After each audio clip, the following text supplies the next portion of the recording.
You are watching Business Heroine TV for the entrepreneur who says she will and does. Join the Business Heroine community today at businessheroinemagazine.com. And now, tune into the show.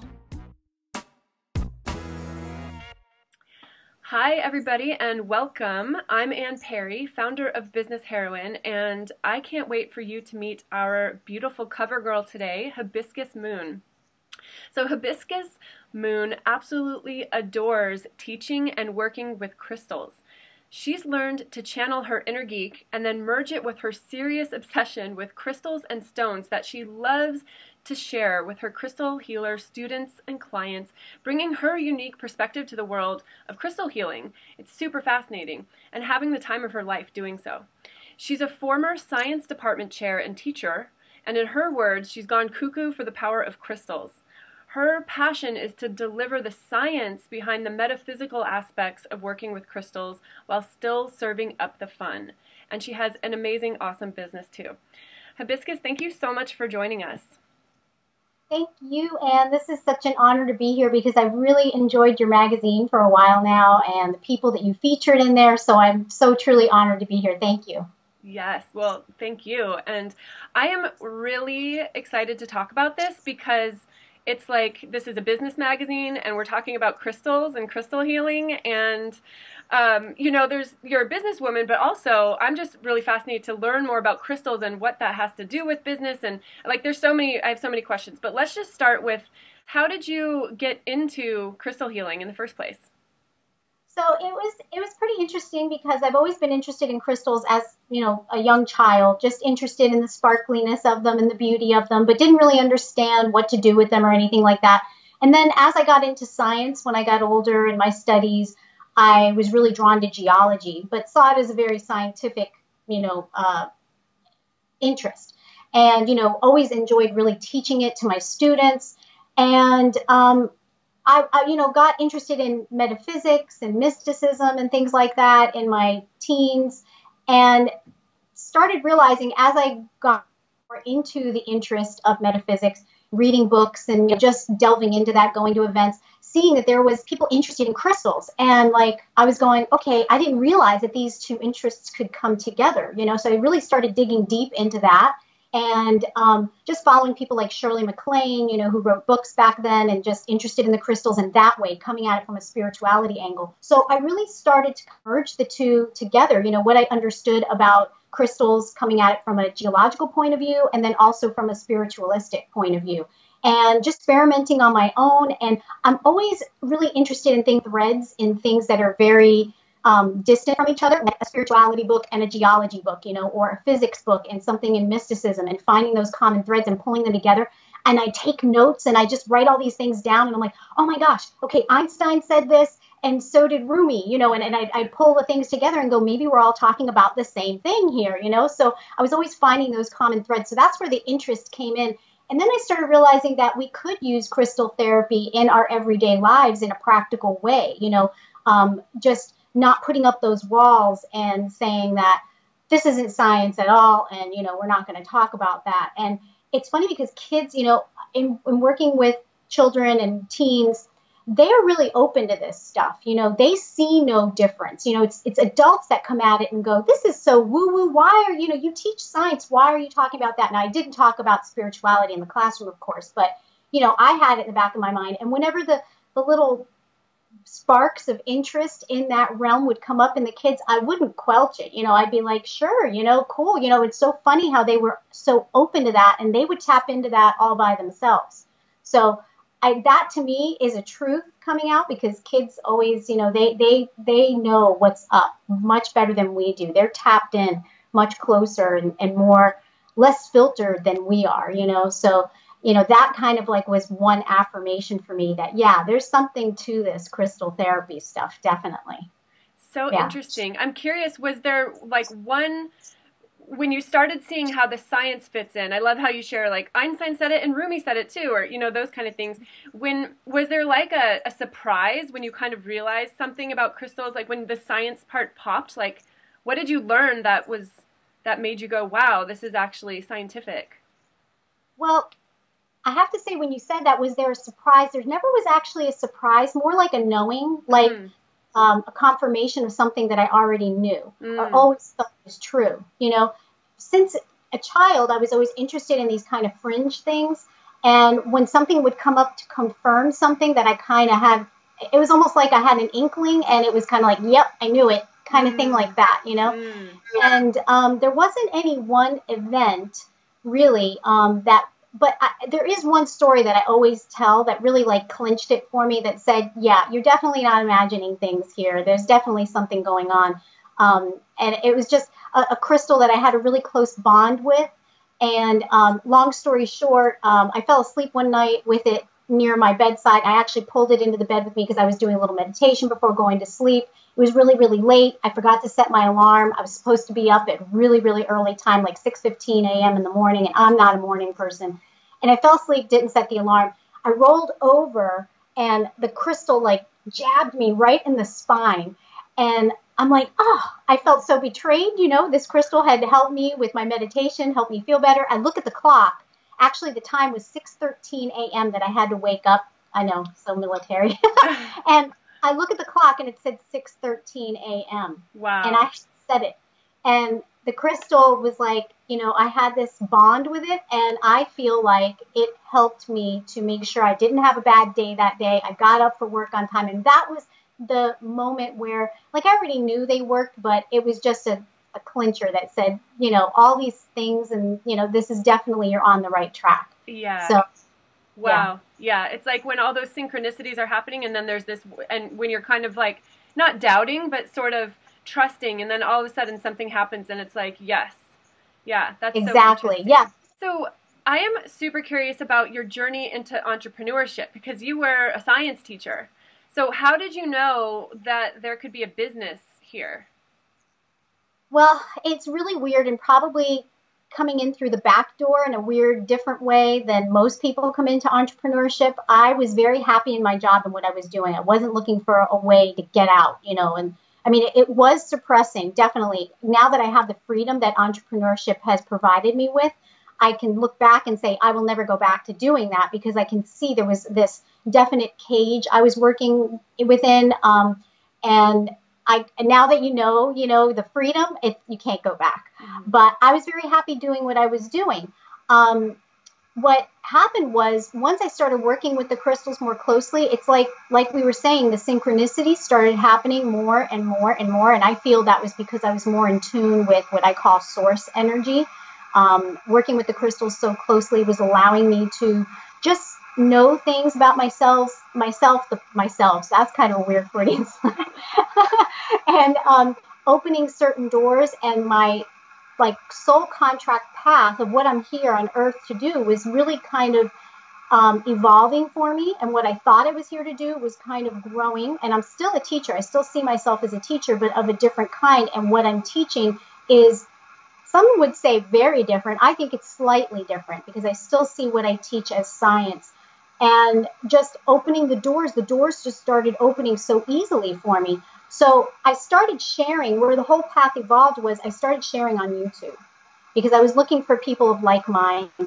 The videos just started getting a lot of views. I started getting a lot of people subscribing to the channel and requesting certain topics and things like that. And they were actually giving me the business ideas, you know, to sell crystals, to write a book on crystal grids, to do a class on the beginning of crystal healing, like how you get into it and what are some things, benefits we can do. So they were actually giving me all the ideas. And after I had like 5 or 6 different classes, you know, they were just like, you know, evergreen, buy them if you want them. You know, I would record them and, you know, just put them out there. People started asking for a level of certification.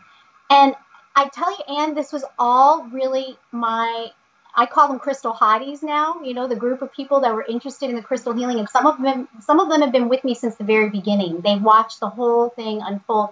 It's all documented on YouTube and in my blog, which is really exciting, you know, to watch like the whole thing unfold. Really the whole thing is right there. And I love that. I love that. I hope nothing ever happens to those videos and things, because it's so fun to go back and visit the video from like 2009, when I used to do videos without my face because I was still a teacher. So it was just my hands and the crystals. And to just watch the whole thing evolve, I'm so grateful for how it all unfolded and everything that was contributed by other people. It was, and that was a lesson in entrepreneurship. That's funny because now as I learn, I'm really into marketing. I'm really into entrepreneurship. I read all the books. I follow everything. One of the reasons why I read your magazine. And one thing that keeps coming up, people will always say, you really need to ask your tribe what it is they want in the business world so that you have a successful product. And I didn't realize it. I'm going, what? Like, I did. It was almost like it took me a second to realize that, because I'm going, I always did listen to my tribe just because that's the way it was. It wasn't because I knew from a marketing perspective that's what you do. Right. That was how the business began, So I love that. I love your story because there's a couple of reasons. One, like you just shared, the listening. And that is completely, smart marketing. And for you, you were just so tapped in and in the flow. And what I also love about your story is that it was full of ease and flow, as opposed to struggle and my story is one of struggle, actually, and it's like that's valuable too. I don't regret any situation that I had or any struggle I had, because it brought me to where I am. But I love that that you are really illuminating a possibility of just listening and following what's inspired and following what's heard, and just taking the next step and the next step as it unfolds, and trusting that, and then building a super successful business from it.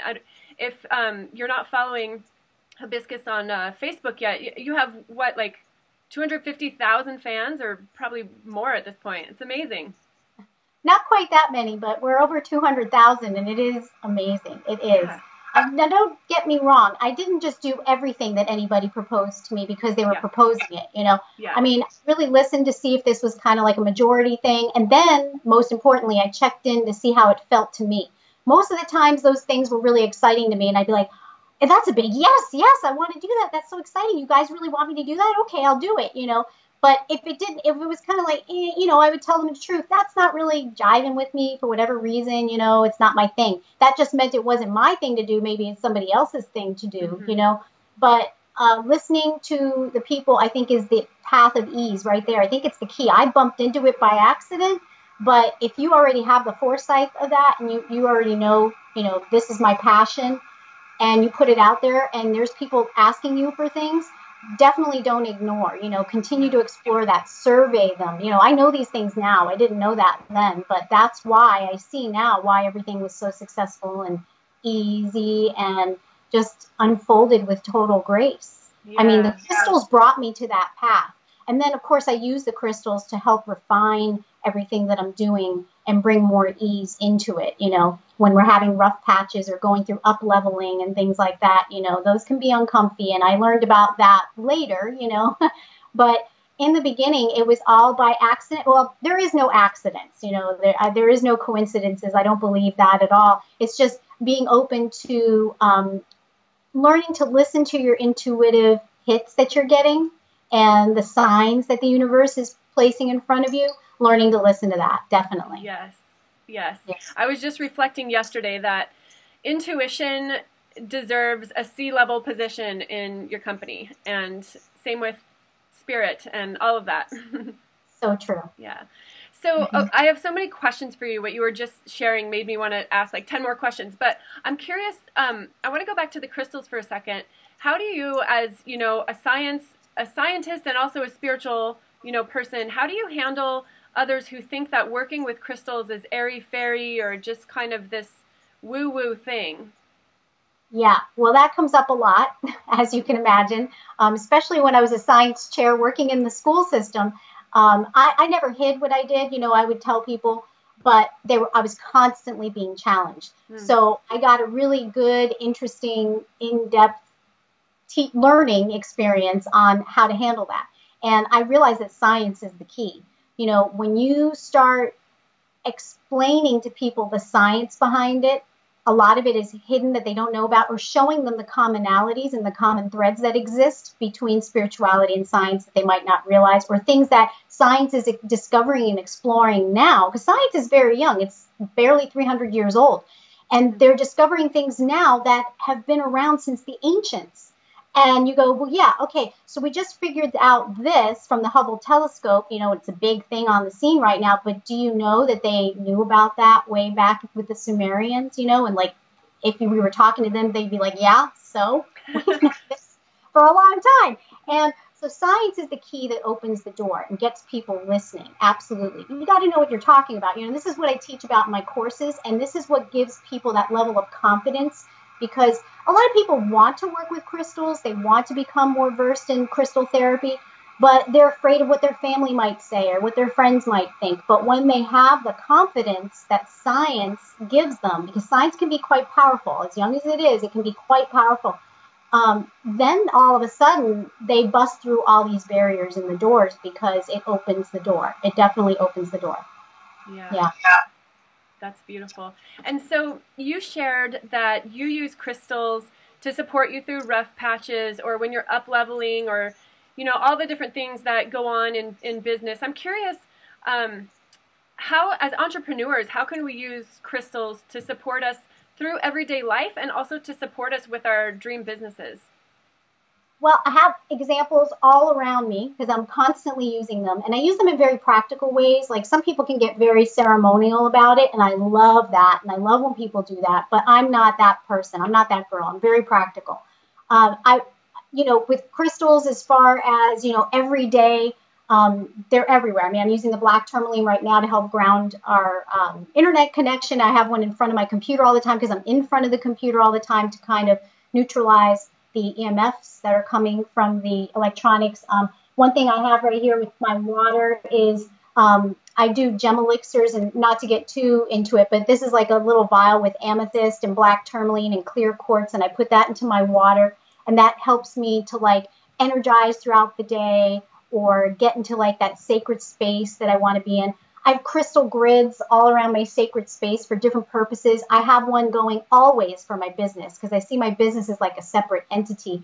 So since I began, I again documented those on my blog, how that grid for my business has morphed into different things. As a matter of fact, right over here, I have crystals that I've been lining up because right now, in all authenticity, I'm needing clarity in my business. I'm at another level where I'm about to up level, and I'm trying to kind of figure out which way I can go. There's lots of different paths and different ways to take this whole thing.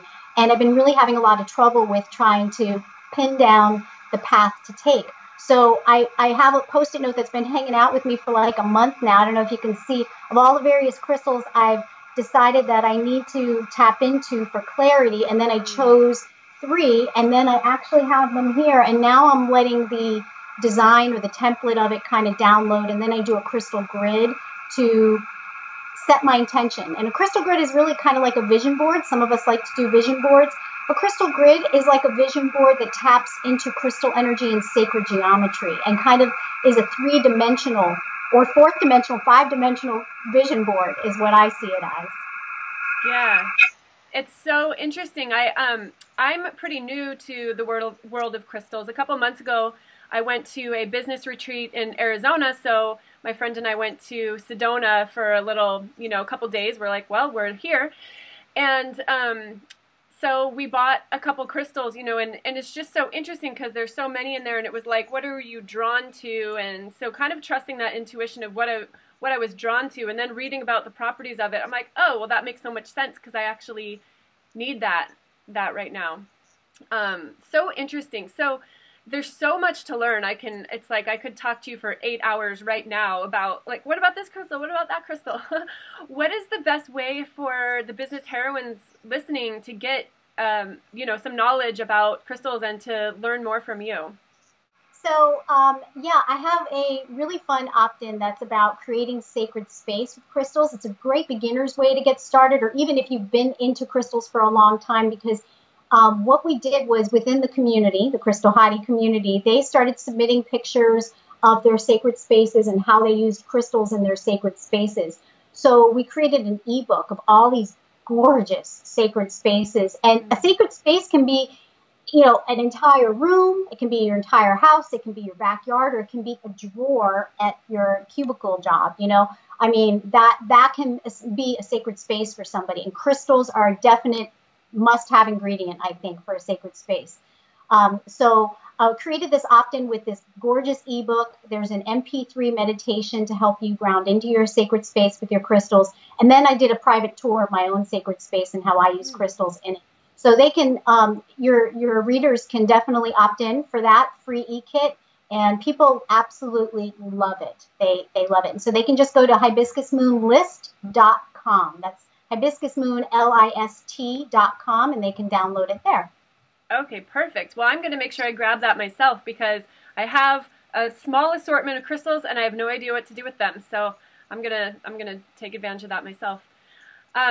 So any last words of advice for the business heroines listening about business, about crystals, anything you want to send our readers off with? Yeah, absolutely. One thing I'm actually going to play off of something that you actually said was, I think the best way to work with the crystals is to listen to your own intuition. Don't worry about what the books say. Don't worry about what different crystal teachers or gurus say about different crystals for this and for that. The best way is to walk into a shop or see what you're attracted to. And if something is calling to you, use your intuition, because your intuition is the strongest path and it's going to be the one that's best for you. That crystal is going to resonate with you for the certain things, like you're saying, oh, I need to bring calm into my life, or I need some energy. Which crystal would be good for that? And just ask yourself before going to the book. That's the crystal that's going to work best for you. And I think that's the best way to go. That's what I always tell people. Just follow your intuition. Pretty much good advice for everything, I think. Yeah, definitely. Awesome. I love it. Well, thank you so much, Hibiscus, for joining us today. Thank you for gracing the cover of our magazine and making it beautiful. It's really fun talking with you, and I look forward to connecting again soon. Thank you so much, Anne. This was a lot of fun. Namaste. Namaste, and thank you, Business Heroines, for tuning in, and we'll see you next time. Bye. You have been watching Business Heroine TV for the entrepreneur who says she will and does. We hope you enjoyed the show. Be sure to check out what's new at businessheroinemagazine.com today.